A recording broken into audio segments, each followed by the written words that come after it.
Hello and welcome to the programme where you can help stop crime. If there's anything or anyone you recognise as you watch our reconstructions, please ring. The detectives and the BBC researchers here behind me are waiting for your call, and so too are police throughout the United Kingdom.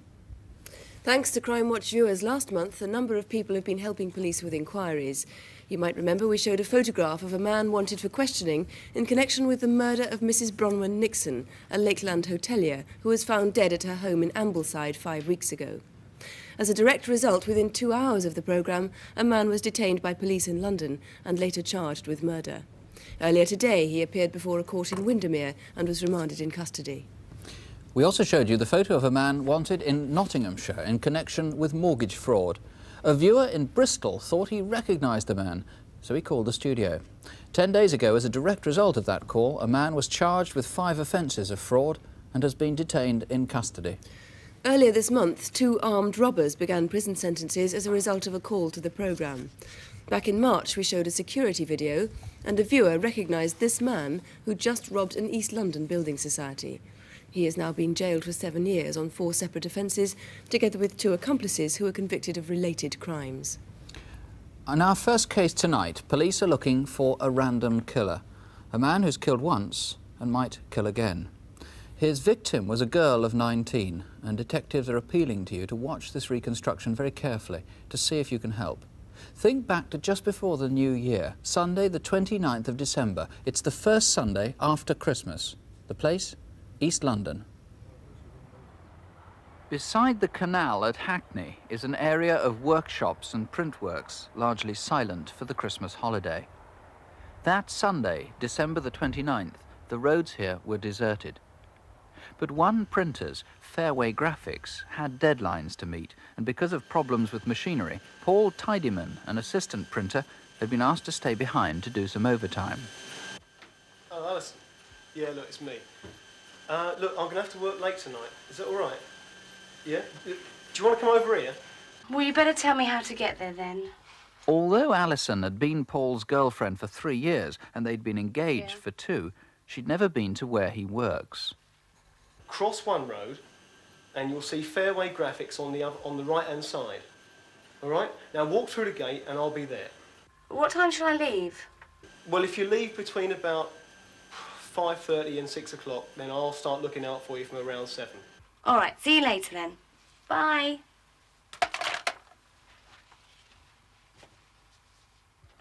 Thanks, Mum. I better go now because I don't want to keep Paul waiting. But you haven't had your sweet yet. Oh, I won't have time for sweet. Anyway, I don't want to get fat like you, do I, Dad? I do not. Mum, could I borrow a couple of quid for my fare, please? Yes, of course you can. That should be it. Fine, thanks a lot. All right, I'll be love. off. I'll see you later. Okay. Yeah, bye. Bye. Bye. With only enough money for her one-way fare, her sheepskin coat and Paul's directions, Alison set off. It was a bitterly cold evening.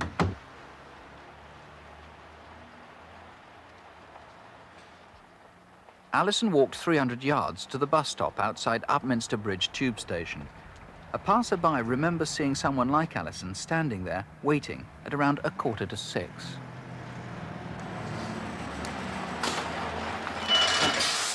The bus she took would have been a single-decker 244 or 248 to Romford station.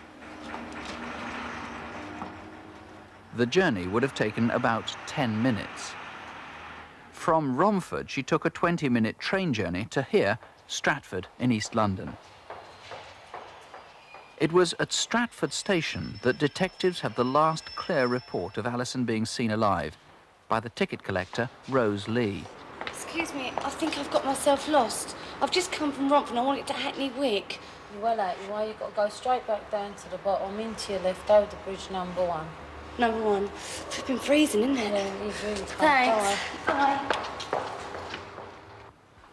Alison may have waited 15 minutes on platform 1 for the train to Hackney Wick.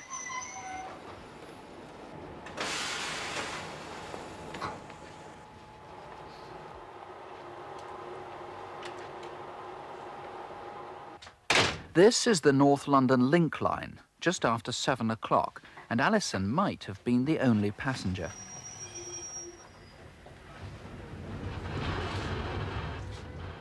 The journey lasted just 2 minutes. Hackney Wick is the first stop.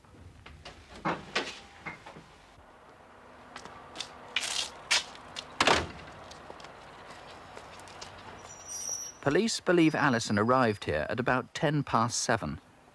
Though she may not have realised it, she was now just 5 minutes' walk away from Paul in Fairway Graphics, but she never got there. From dozens of possibilities, detectives are now concentrating on 3 main theories about what happened in the hour before she died.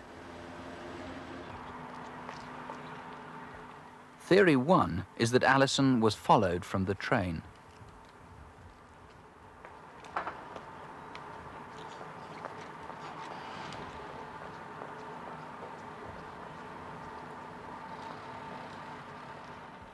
Alison may have been lost, or she may have realised she was being followed.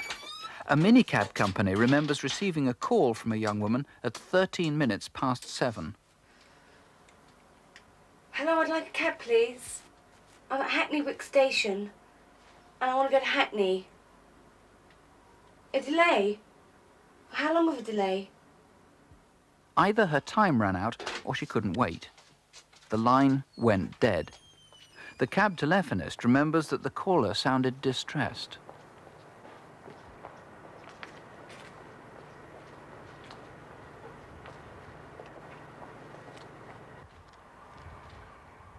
Detective's second theory is that after Alison got off at Hackney Wick, she was lost.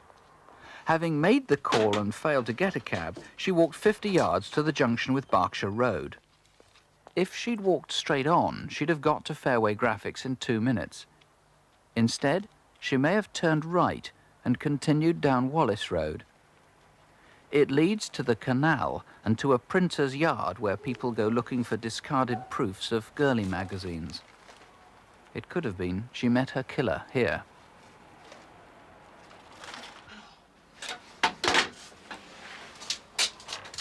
The third theory is that after making the phone call, Alison again walked to the junction with Berkshire Road, but this time she walked the right way, straight down the road towards Fairway Graphics.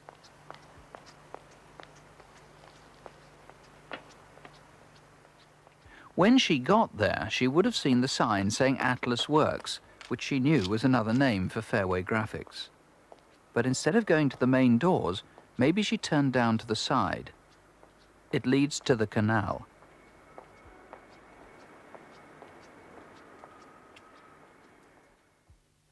Alison Day's body was found 300 yards away from Atlas Works in Hackney Canal. She'd been sexually assaulted and strangled. Leading the hunt for her killer is Superintendent Eric Brown. Perhaps we should stress straight away, those are 3 prominent theories. They're just best guesses, but there are other possibilities. Yes, there are. Alison could have been picked up by a car, someone purporting to be a minicab, or she could have used the S2 bus. Now, a lot of it is guesswork because the last definite sighting is Rose Lee, the ticket collector at Stratford. What do you know about the time from about 7 or 7:10, whenever it was, 7:10, 7:20, that she arrived at Hackney Wick?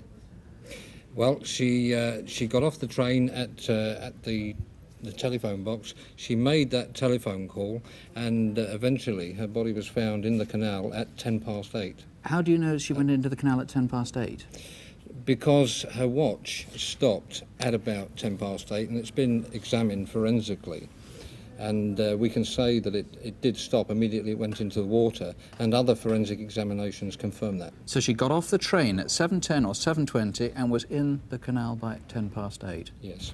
Now, what might people round there, if there were people round there, other than the killer, have heard or seen? They might have heard Alison scream, or they might have heard a splash as this coat was put into the canal separately from Alison. Or they might have seen someone on the Trowbridge estate, which is the estate close to the scene, carrying a coat like this. And this was put into the canal very close to the Eastway Bridge. Right. And you brought some shoes. These her shoes recovered from the canal? Yes, that's... no, they're not. Her shoes, these are very like her shoes. Her shoes are missing. And we would be very interested to hear from anyone who's seen a pair of shoes like this discarded somewhere. Have other women been attacked in this area? Yes. women have been attacked in this area. We'd be very interested to hear from any women that have been attacked in Hackney Wick or Leighton or Bow, which are very close. Now, the crucial time, presumably, is anybody who has been attacked or anybody who's been frightened by a man in that area, what, around Christmas time this year? This attack, remember, was the last Sunday of the year, the Sunday after Christmas. Yes, that's right. That's the crucial time. But we'd also be interested to hear from women who've been attacked in, say, the last 3 or 4 years in that area. Really, as far back as what, 1980, 81, 82? Yes, that's right. OK, well, if they will ring, please do. If you can help, do ring us now. Here's the number, 01811 8055. You can, if you want, ask to speak to a woman police officer. If you prefer, you can ask to speak to a BBC researcher. It is in absolute confidence. Or you can ring the police direct on 01488 5212 and ask for the Alison Day Incident Room. That's 01488 5212. Well, now the Crimewatch photo call. See if you recognise any of the three faces Helen Phelps and David Hatcher will now tell us about.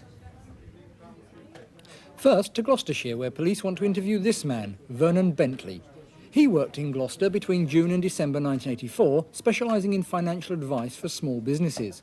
More than 12 months ago, he disappeared, and with him, more than £8,000 entrusted to him by clients. We think he may be working as an accountant somewhere in the north of England, where his West Country accent may make him distinctive. If you've seen him, please ring us. And you may remember this photo of Desmond Quigley, wanted by Lancashire police investigating the murder of John Ward, an antiques dealer found dead in Lancaster in December 1984. We first showed it last March, and since then there have been some interesting developments. Inquiries have now established that Desmond Quigley has recently been working on market stalls in the London area, specialising in the sale of military artefacts. He's in his mid-40s and has a strong Glaswegian accent. So if you've seen him, call us. Finally, this picture of Natalie Doughty, who went missing from her home in Warwick over 3 years ago, leaving behind her 11-month-old baby daughter. Natalie was 19 then, slim with brown eyes and brown hair, and she had tattoos on her fingers. She may well have decided to break off all her existing ties, but her family and friends are still anxious for her safety. A call in complete confidence might just reassure them. If you've seen her or any of the other faces on our photo call, please give us a ring. The number, if you do recognise any of those faces, 01811 8055. That's 01811 8055. Well, now we move to Manchester for our next reconstruction. 2 attacks on a security company which delivers the wages for Salford City Council. Detectives believe that it may have been the same gang involved in both attacks. For security reasons, some details of the wage delivery procedures have been changed. Our reconstruction starts just before Christmas with the first attack in Swinton, Manchester. 8 o'clock on the morning of Thursday the 12th of December. This Land Rover was spotted moving through the yard at the back of Grosvenor Road Primary School in Swinton. 3 men had entered the school grounds carrying shotguns. Their target was the Thursday morning payroll. They held staff at gunpoint, but panicked when the security van due to deliver the wages failed to turn up. At 8:15, the men made their escape empty-handed. That blue Land Rover had been stolen the night before in Oldham, 11 miles away.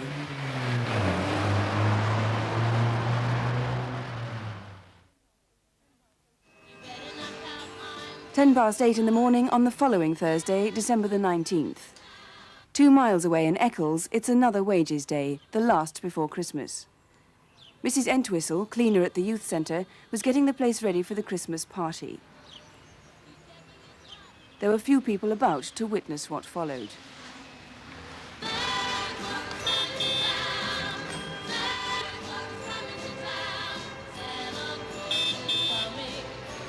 I hope she's in today.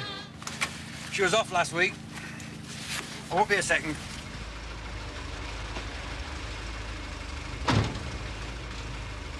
Where were you last week? Oh, I were off poorly. I'm sorry to hear that. You better now? I am, thanks, love. Well, I'll wish you Merry Christmas then. Oh! Right!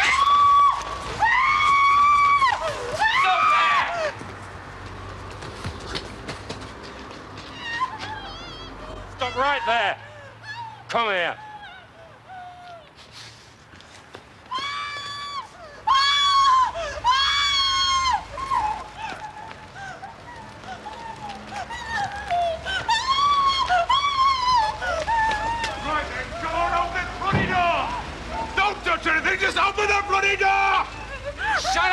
stupid bitch! Right, you, in the back! Oh, come on, put her in too. We can't leave her here like that. Right. Come on. Move. Move.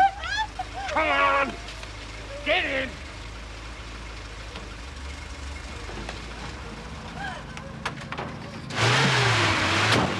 Go, go, go! With their hostages in the back of the security van, the raiders drove off up Gladstone Road, followed by an accomplice driving this yellow van.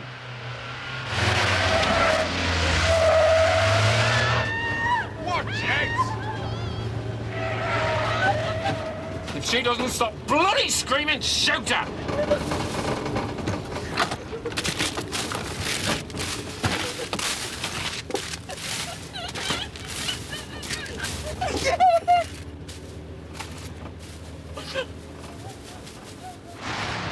Driving through rush hour traffic, they crossed the M602 at Albert Street. The two vans seemed to be heading towards Monton.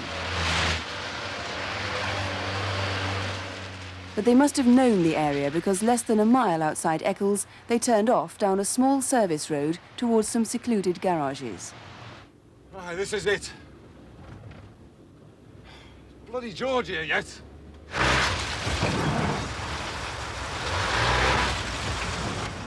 You, get on the floor. Get your heads down. Right, don't move.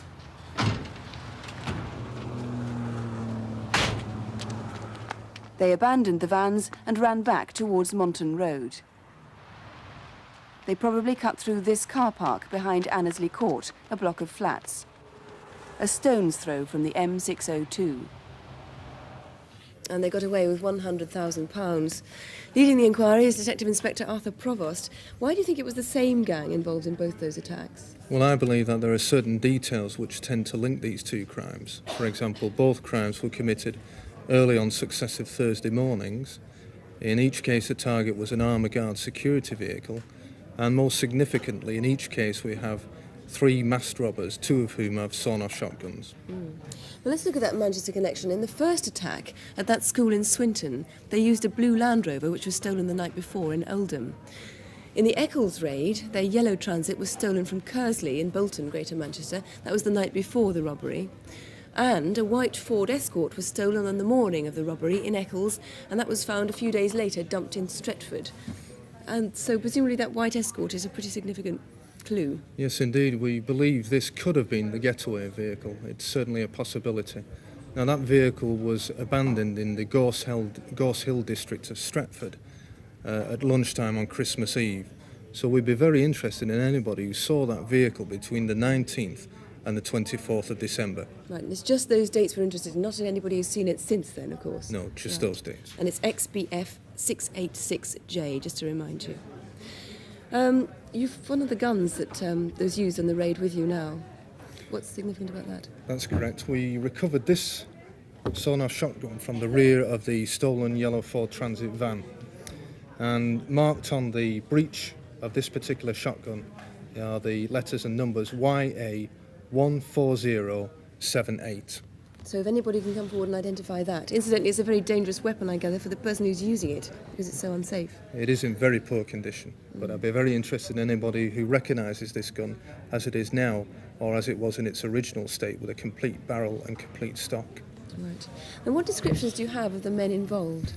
Well, in fact, as regards the Swinton attempted robbery, we have managed to compile a video fit of one of the robbers. And he's 28 to 30 years. He's clean-shaven. As you can see, he's white. And at the time of the attack, he was wearing a dark blue boiler suit and dark blue trainers. And gloves, I believe, as well. That's correct. And somebody referred to George. Yes, I'm undecided as to the significance of this apparent clue. It could be that it's spot on. It could be that in the heat of the moment, one of these robbers has made this mistake and that one of the persons that we're looking for is called George. Alternately, it could be a deliberate ploy by one of the robbers to mislead us. Perhaps somebody saw them escaping. We showed them escaping over that block of flats car park, Annesley Court. Well, indeed, we'd be very interested to hear from anybody who was in the Monton Road, Annesley Court area of Eccles on the morning of the 19th of December who may have seen these three men running away. Right, and there's a reward, I believe. There is a reward of 10% of the total property recovered. If all the property is recovered, the reward will be in the region of £10,000 for information leading to the arrest and conviction of these offenders. Right, Mr. Provost, thank you very much. If you have seen anything that you recognise there, please do ring us here in the studio on 01 811 8055 or ring the police direct in Manchester on 061 872 5050. That's 061, the code for Manchester, 872 5050. And now to our incident desk. Crimes from around the country that your call might solve. Tonight, police need your help to catch a robber who struck in Belfast city centre, a bogus doctor who's been conning Midlands people for over 4 years, a man who raped a Sussex schoolgirl, and a gang who robbed a post office van of almost £100,000. Here are Superintendent David Hatcher and Police Constable Helen Phelps. First, the hunt by police throughout the Midlands for a man who's committed at least 8 indecent assaults by posing as a doctor. He began his career in Coventry in 1981, then turned up in Leicester in 1982 and again in Nuneaton in 1983. Most recently, he's been in Birmingham, in the Sheldon area, where 5 weeks ago he assaulted 2 girls. We've reconstructed the events leading up to this latest incident using a particularly good look-alike. So far, the bogus doctor has talked his way into people's homes, into factories, and in Sheldon, into a hairdressing salon. Can I help you? Good afternoon. Are you the manageress? Yes, I am. Environmental Health and Safety. My name's Alan. How do you do? Now, I have to make an inspection of your premises today. Oh, yeah. Could you show me around, please? Yes, I suppose so. If you'd like to come around this way, I'll show the office first. Thank you.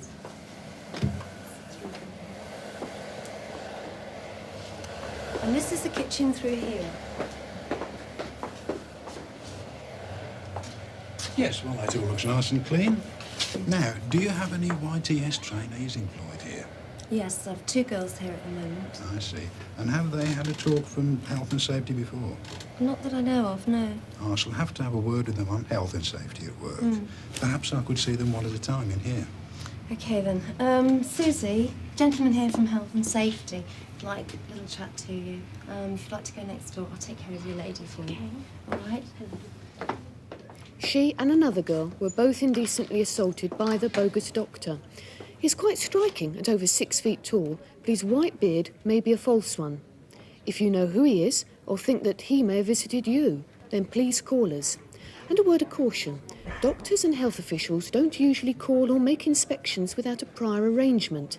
So if you're in any doubt at all, don't let them in. Next, we need your help with a crime committed in one of Belfast's busiest streets.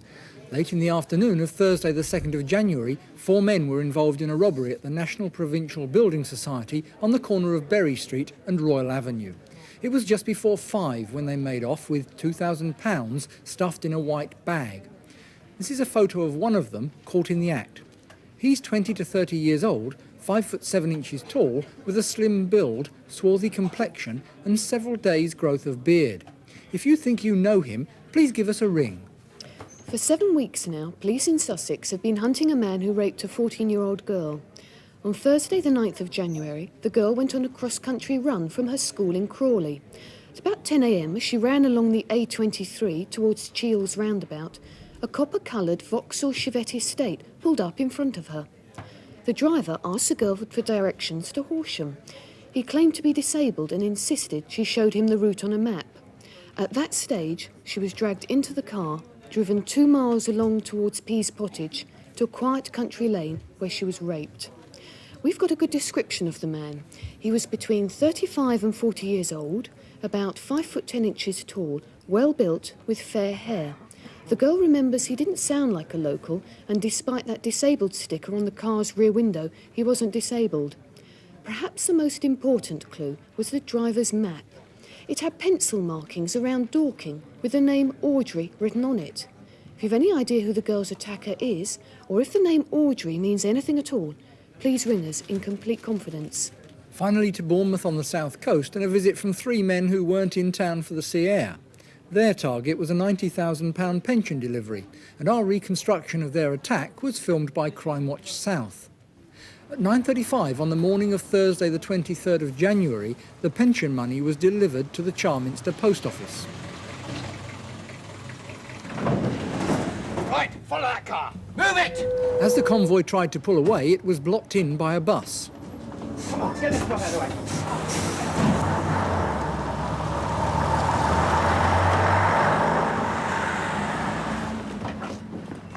Come on! Just around the corner in Nortoft Road, they switched the money to this stolen brown Sierra.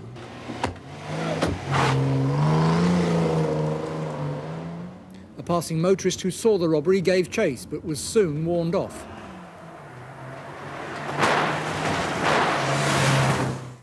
That brown Sierra was found abandoned near the Wessex Way in Bournemouth, and it led to the London area. Its real registration number is A353MRO, which was changed sometime after November the 28th when it was stolen from Sydenham in Kent. So you might have seen the car with either number. Inside the car was this map. It's of Beckenham, and more specifically the Cooper's Lane area, with the Squire pub marked on it. We need to know if anyone recognises the writing or knows whose map it is. And we've got good descriptions of two of the robbers. The first was in his late 30s, about 5 foot 8 inches tall, with slim build and an individual taste in hats. His partner is about 40, 5 foot 11, stockily built with dark collar-length hair. He was wearing an old grey anorak. If you recognise them, or anything else on our incident desk, ring us now. The number to call? 01811 8055. That's 01811 8055. Our last case is the mysterious murder of a Polish doctor. Danuta Kaczmarska had lived in this country for over 20 years and was a successful GP in Birmingham. 4 weeks ago, she was murdered in her own home, and the police now feel that even her closest friends perhaps might not have known everything about the doctor. Our reconstruction starts in Hall Green in Birmingham. It's 9 o'clock at night on January the 22nd. Paul Kernich, a keen amateur photographer, lives just a few houses down the road from Dr. Kaczmarska. When smoke started creeping into his living room, he thought his house was on fire. It wasn't, but his phone call led to an extraordinary police investigation. Fire brigade, please. Dr. Danuta Kaczmarska owned 2 surgeries in Birmingham, dividing her time between them. Some patients had trouble pronouncing her name, so she settled for Dr. K. Morning, Irene. Morning, Dr. All right? Yes, thanks. You? Her personal life is something of a mystery. Police do know she contacted at least one man through his advertisement in a Lonely Hearts column. They met at the Robin Hood pub near her home.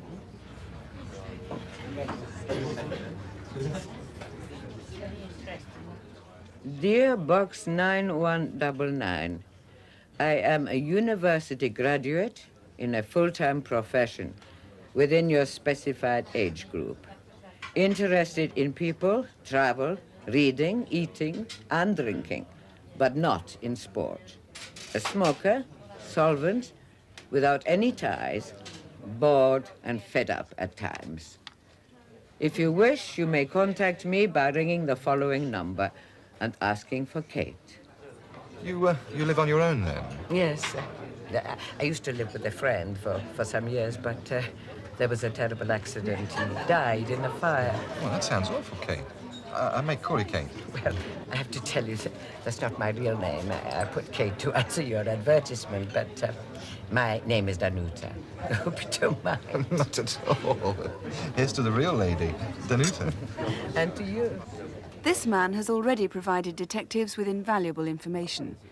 And perhaps Danuta met other men through magazine or newspaper advertisements. If you met her under the name Kate or any other name, you too might help the police to piece together her story. And now, madame, we must part. Oh. An old Polish custom, I believe. Oh, very good. Very good. Good night. Good night. No. Anyway, I'm off to London at the weekend, so I'll phone you when I get back. January the 21st, the night before her death, and a relaxed phone call to a Polish friend. Do widzenia, pa. Police have now established that she'd applied to join a computer dating agency under another name, Diane Ansell, but she never posted that form. The following day, Wednesday, January the 22nd, Danuta went to her local supermarket on the Stratford Road, 4 minutes' walk from her home. Oh, hello, Sandra. How are you? I'm fine, thanks, Dr. Kay. How are you? I'm fine. And the family, how are they, the children? Yes, they're all right. Oh, it's cold, isn't it? It's freezing. What's all this food in your bag? Oh, I have a friend coming to dinner this evening, a patient and a friend, really. And I thought something interesting would be the thing to do. I got all these vegetables and so forth. I hope they like this kind of thing. If you have a bottle of wine, they won't notice what they're eating. No, that's true. Oh, I'm in a hurry. I must go, Sandra. Have a nice evening. Thank you. I will. But that dinner was never to be. Did Dr. Kay meet anyone else on her way home to Coniston Close? Someone could have gone back to the house with her. We do know she phoned her surgery at 1:30 to check if she was needed that afternoon. Hello? It's me, Irene. Are there any messages for me? Oh, good, good. I am just busy chopping up some lovely vegetables for dinner tonight. No, I enjoy doing it. All right, then. I'll see you tomorrow, then. Bye, bye.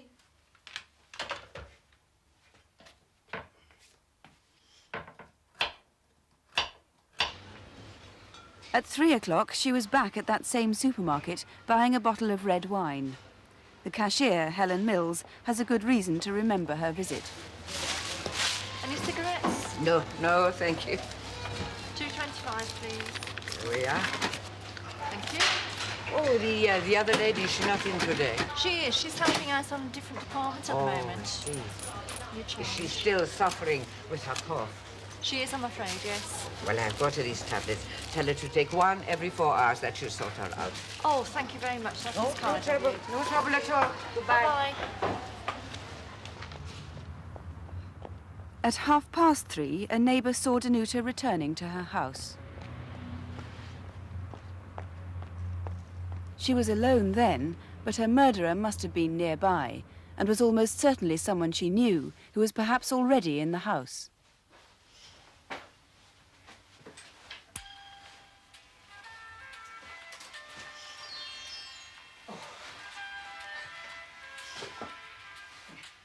Possibly the last thing she did was to share a bottle of champagne with her killer. Here we are. Dr. Kay was dead within half an hour. She was killed in her kitchen and her body set on fire.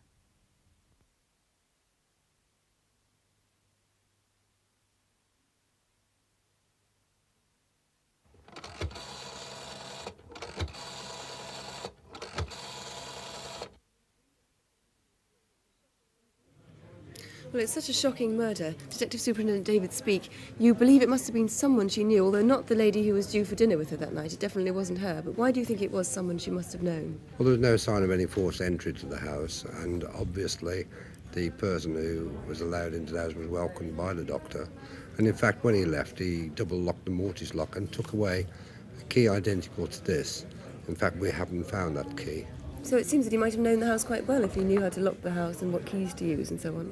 Yes, there are indications because of the findings of a file and things like that. That in fact, shortly before her death, she was drinking champagne, which is Sainsbury's pink champagne, which may well have been bought by her murderer, but it's more likely it was bought by a friend or indeed a patient and given to her perhaps for Christmas. Anyone that bought such a bottle for Dr. Kay or knows of anyone that bought a bottle for her would like them to contact us. And indeed, we believe the murderer took this empty bottle away. And if anyone's found an empty bottle of Sainsbury's champagne abandoned, we'd like them to get in touch. He also took with him the murder weapon, didn't he, which was an axe, you believe? Yes, as shown there, it's only about 9 inches in length and quite an unusual axe. We've tried to find one identical and can't do it. It belonged to her, didn't it? It belonged to her, and she had it in her kitchen for some time, and again, that's gone, and obviously the murderer has thrown that away somewhere.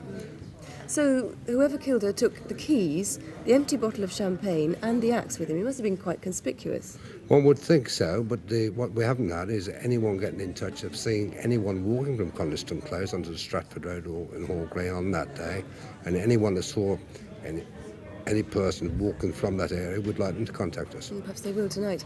You feel she could have met other men, perhaps through Lonely Hearts columns or Lonely Hearts organisations, like the man we saw in that reconstruction who's helped you a lot. That incidentally was an actor, not the actual man, but you want other people like that to come forward. Yes, she was an outgoing lady. She met a number of men. Anyone that saw her 6 months prior to her death, perhaps in a club, a pub, a restaurant or a hotel, with someone, we urgently need them to contact us.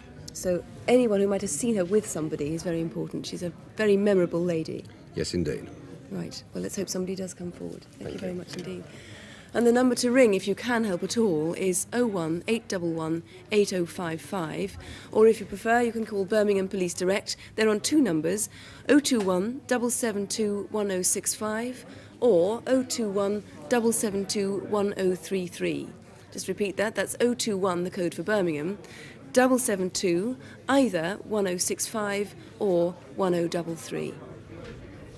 Crimewatch can be a rather grim litany of crimes, but before we go, an appeal that could have a happy ending for someone. See if you recognise any of this lot. £14,000 worth of jewellery. It was recovered by police in North East England, but it might conceivably come from anywhere in the United Kingdom. At the diamond ring, this one, that alone is worth £5,000. It was made in 1974, maybe to mark a special occasion. Equally striking is this elaborate cluster, 10 sapphires and 21 diamonds.